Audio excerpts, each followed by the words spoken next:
اللي بده وصفة كيك الشوكولا يكمل معي الفيديو. بطريقة ولا أطيب جاتو هش مع صوص الشوكولا اللي كتير طيب. جهزوا الخلاط الكهربائي أو حتى على إيدكم بصير. رح نجهز كاسة وربع حليب، كاسة زيت مازولا، كاسة وربع سكر، وأربع معالق كاكاو بودرة. منخفقهم بالخلاط منيح لحتى يتجانس الخليط تماما. منشيل مقدار نصف كاسة من خليط الشوكولا قبل ما نضيف بيض. هذا الخليط شو بنعمل فيه؟ بنحطه على سطح الكيكة، بنزين عليه بعد ما تستوى. بعدين بنرجع للخليط بنكمل عليه، نحط 4 بيض، معلقة خل، كاستين طحين، ظرف بيكنج بودر، وظرف فانيليا. ومنحرك الخليط بالخلاط لحتى ما يبقى فيه تكتلات لون بيضة من الطحين.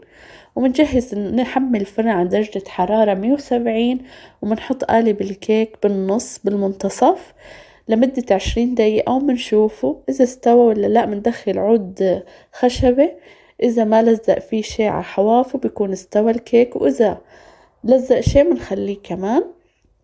وبنعمل هاي الحركة ليه؟ هاي الحركة ما بتخلي عنا الكيك يصير مرتفع من المنتصف. هاي الحركة بس ينخبز الكيك بتطالعه سطح مستوي.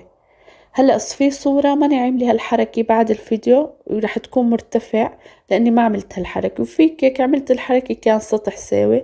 وكيك كترت الطحين أم عطاني تشققات. كترة المواد الجافة بتعطي تشققات. تبعوا الخطوات مع صوص الشوكولاتة، وده التزيين، وصحة وعافية.